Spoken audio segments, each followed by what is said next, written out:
Let me be honest, I wasn't going to make this video. First of all, this isn't my job, and I'm not someone who can speak with censorship. I can't tell this story without being uncensored either. Actually, I wasn't going to make this video, but I couldn't help it, because this topic really kept me up at night. I just couldn't get it out of my head, and while something like this is circulating out there, I didn't want to sit down and research something else. So I need to get this off my mind, and the best way for me to do that is this. Before I begin, let me say this. Monetization is turned off for this video, because I want to speak as uncensored as possible. But since I'm going to speak without censorship, you might feel sick.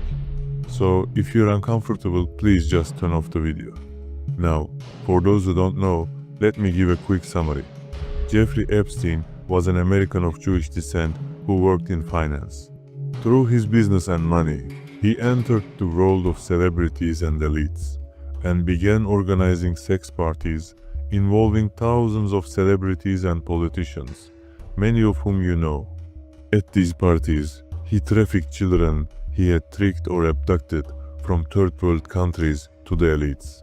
But when I tell it like this, I don't think the disgusting nature of it really comes across. It feels like everything is just a statistic. That's why I'm going to read you the diary of one of Epstein's victims, something I believe doesn't exist anywhere else on the internet, something only I found. This diary actually consists of poems in which the victim girl describes what she went through. At the beginning of the diary, she talks about how she can go to school in this state, about the abuse, the disgusting things. As the diary progresses, we learn this. The girl had a baby as a result of the abuse. Epstein turned her into one of his baby factories. There are already many theories saying Epstein had baby factories set up in third world countries. And this is likely true, because in one email, a high-ranking friend of his explains in extreme detail how Epstein could legally abduct children. Anyway, this girl was blonde and blue-eyed, so her genes appealed to Epstein. When she gave birth, they only let her see the baby for 10 minutes. Then they took the baby away from her. In these lines, she talks about herself as if she were an incubator. Her psychology is so damaged that in some lines, she mentions loving Epstein and his right-hand woman, Ghislaine. In the next line, she describes him as a god controlling everything. But at the end of all these lines, she says things like, "Does no one hear my voice? Please help me. I can barely survive all these surgeries. I'm living hell on earth. Someone stop this torture." This girl is probably 15 or 16 years old. The reason we can access this diary is because the US Department of Justice released 3 million Epstein emails, photos, and conversations 6 days ago. This diary is actually one of the files there.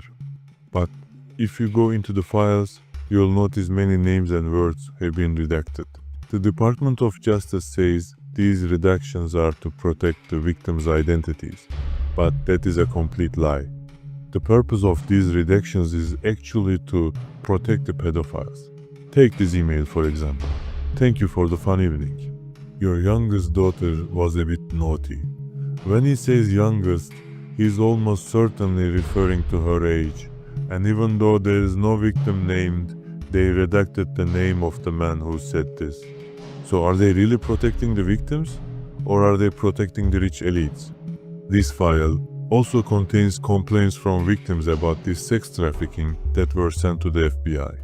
For instance, the first allegation is, "A friend of mine was forced 35 years ago, when I was 13 to 14, to perform oral sex on Trump. The rest is too disgusting, I won't read it."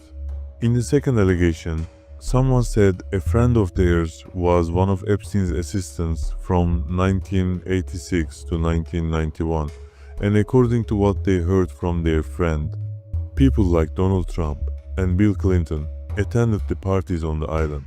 According to the third allegation, a 16-year-old model and her friends were sexually assaulted at one of Epstein's parties. The allegation goes on to claim that Epstein, Bill Clinton, and Donald Trump organized group sex parties involving Victoria's Secret models and children. And some people at these parties would mysteriously disappear. Trump allegedly used his golf course to traffic the abducted children, and they buried the leftover bodies from these parties on that golf course. The person making this allegation was threatened by Trump's security, saying, "If you talk about this, you'll end up as fertilizer like the other sluts." In short, this document is a list of unverified tips the FBI received about public figures. According to what's written in the document, the FBI tried to reach out to the people making these allegations, but for some reason couldn't contact any of them. So yes, these could just be allegations. But here's the thing. Many people who don't know each other are making very similar claims. And let me add this. Trump actually has a modeling agency called Trump Modeling Agency. I don't know why the guy puts his name on everything. There's an example of this on YouTube. In a video, Trump is a judge at a casting for his own modeling agency, and there are children among the participants. According to rumors, Trump would trick these children after these parties. And we know Epstein was a sadist and a rapist. We also know Bill Clinton and Trump were among his closest friends. In fact, in one of Epstein's emails, he says, "I've met a lot of bad people in my life. By far the worst among them was Trump. So, as I said, the chances of these being true are very high." So who are these pedophile friends of his who partied with children on Epstein Island and who are even accused of eating newborn babies and sacrificing them to Satan? You probably heard already. The name that appears most in the files is Donald Trump. The two hung out together for decades. They attended each other's parties, flew on each other's private planes. They were very close friends. Another name in the files is Bill Gates. He is also one of Epstein's close buddies. And in emails to Epstein, he openly says, "I caught a sexually transmitted disease from one of your Russian girls and I'm trying to hide it from my wife." Bill Gates even secretly tried to give his wife anabolic steroids so she wouldn't catch the STD he got. This guy's history with Epstein and the children on the island is pretty extensive. By the way, Elon Musk's name is also in the files. Elon Musk had been saying for years that he had no relationship with Jeffrey Epstein, and he was pressuring the government to release these files. But with the newly released files, we learned that Elon Musk begged Epstein to attend his sex parties and partied with him a few times. The absurd part is that Jeffrey eventually stopped inviting Elon because he didn't think he was cool enough. I guess, if there's anything in this world more despicable than going to Epstein Island, it's begging to go to Epstein Island and not being allowed in because you're not cool enough. As I mentioned earlier, one of the names that comes up frequently in these files is Bill Clinton. There are even photos of him looking very relaxed on the island. There are many other names in the files, and I'm not mentioning all of them because you probably don't know most of them. But many are heads of state, politicians, powerful people, CEOs, the wealthy, authors, celebrities. Let me give you an example of someone you do know. Chris Tucker. Chris Tucker also hung out with Epstein quite a bit. That was a real disappointment, honestly. Anyway, long story short, that's the situation. This is just a summary. I haven't even touched on conspiracy theories, but there's that side of it too. And I researched this topic extensively not for the sake of making a video, but for my own interest, and I can tell what's conspiracy and what's real. But on the internet, there's no distinction at all. So let's take a look together. What's conspiracy, what's real, and what's conspiracy but very close to being real. First, there is the claim that Epstein ate newborn babies. I'm really sorry, but I can't say whether this is true or false, because it could actually be true. In one email, Epstein compares cream cheese to babies. He says, "There are plenty of babies in the world, but very little vegetarian cream cheese." Then he says, "I don't know if cream cheese and babies are on the same level. I honestly don't understand anything from these emails either, but it's certainly disturbing." By the way, this might be a play on words. Cream cheese baby.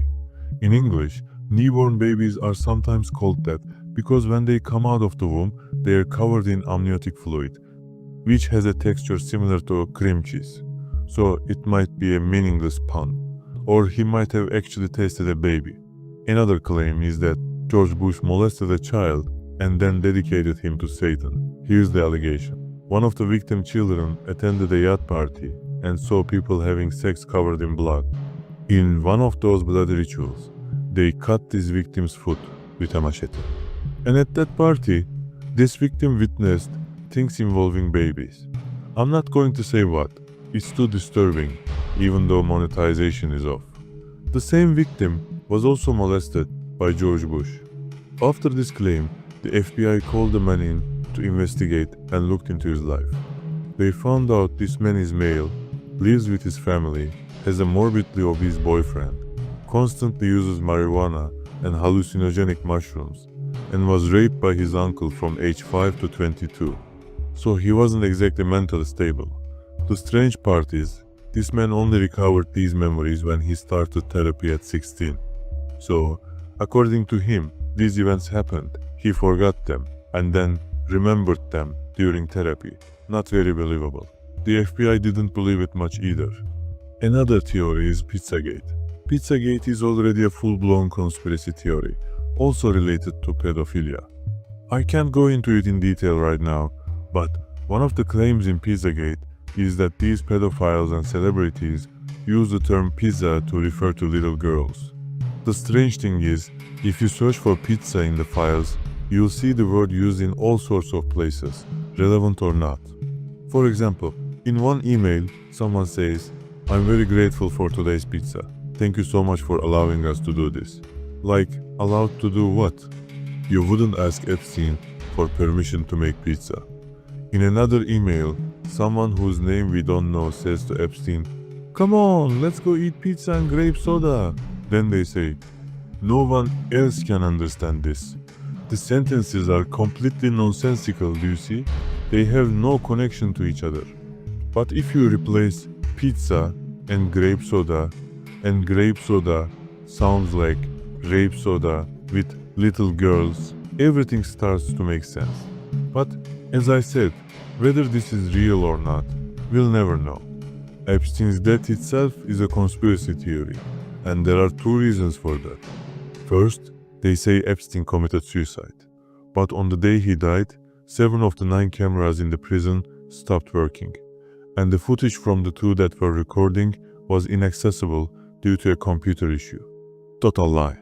And sure, they say Epstein committed suicide, but the rope marks on people who hang themselves are supposed to be here, on this part of the neck, because you put your head against gravity. But if you examine Epstein's body, and I can't show that image here, the rope mark is here, on his Adam's apple, he clearly didn't commit suicide. They're openly mocking people's intelligence. And this gives rise to 2 conspiracy theories.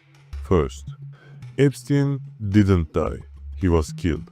And I think this is very likely true, and the killer is probably Donald Trump. Second, Epstein didn't die, he's alive, and they put a decoy corpse in his place. That's also highly plausible, because Hollywood can do all kinds of things now. You think they can't make a corpse? There's another theory, a bit more political. It claims Epstein was a Mossad agent working for Israel. This also has a high chance of being true. Here's why. Ghislaine Maxwell's father, Robert Maxwell, is a known Mossad agent. Ghislaine Maxwell is probably a Mossad agent too. The second piece of evidence is this. In one of the Epstein files, there's a photo of a drawer. The drawer is full of watches, but these aren't Rolexes or other expensive watches. Epstein was very rich, with a fortune of $630 million. You'd expect him to collect watches like that, right? These are just ordinary watches. And here's another detail. In the photos of children in the Epstein files, we see these same watches on all their wrists. These aren't watches a child would wear, nor do they match their outfits, but they all have them. Epstein was probably using these watches along with hidden cameras to record video and audio of the events, and then likely gave those recordings to Israel via Mossad. That's probably why America supports Israel like crazy right now, because they have compromising tapes of the US president. But we'll never know for sure, because that's also just a theory. So, if all of this is theory, what is real? Let me tell you, one by one. What is real? It is a fact that Epstein abused children with people like Bill Gates, Donald Trump, Bill Clinton, Elon Musk, and politicians, CEOs, musicians, and celebrities from around the world. It is a fact that Epstein abducted or bought children from many third world countries because they didn't speak English and couldn't report him to the police. It is a fact that the leader of the world's most powerful country is a proven pedophile and criminal. It is a fact that a man who abducted, abused, murdered, tortured, and filmed children for 40 years was one of the most influential people in world politics, economics, and wars. It is a fact that the name of Epstein's bank account was Baal. And as a result, it is a fact that there is a Satan worshipping, pedophilic community of wealthy elites ruling the entire world. And these elites decide everything that happens in the world, from wars to music, from films to the economy. Now, we need to step back from this narrow perspective and think about something. How do these people have the means to do these things? I don't want to sit here and criticize the capitalist system, because it's honestly not something I understand well. But it's clear that this system allows these people to engage in these perversions. A human trafficking network this large can operate for 30 to 40 years without getting caught, thanks to money and power. While governments can monitor your every move with new technologies and the power they hold, they can't catch a man who abducted, tortured, and raped children for 40 years. Because the ones committing these evils are the very owners of the state. So, if these wealthy pedophile elites control the entire world, why did they allow these files to be released? I mean, maybe one or two honorable people somehow managed to release them, but that's not how governments work. These files generally weren't released to put anyone in prison or put them on trial. Most of things in these files are impossible to prove or turn into legal action. Most of it is allegations. You can't put Bill Gates in prison for going to Epstein Island and having sex with Russians because you don't know how old those Russians were. And in the places where children are directly mentioned, the names of the people who sent the emails are redacted. You can't use that as an accusation either, because there's no defendant. So in reality, the purpose of releasing these files isn't to serve justice, it's to control the reaction. They're basically pacifying conscious people like you and me, because they know that in 2 weeks or so, we'll completely forget about this. That's really all there is to it. No one can be prosecuted for sending an email, and no one can be proven guilty just because Epstein had a video of them. But beyond all that, there might be another frightening reason these files were released. Maybe these files are a dead cat. What I mean by dead cat is actually a theory. The theory says, no matter what's being discussed at a table, no matter how serious the topics are, if a dead cat is thrown onto the table, everyone at the table starts talking about the dead cat. I'm not saying this without thinking. What if these Epstein files are a dead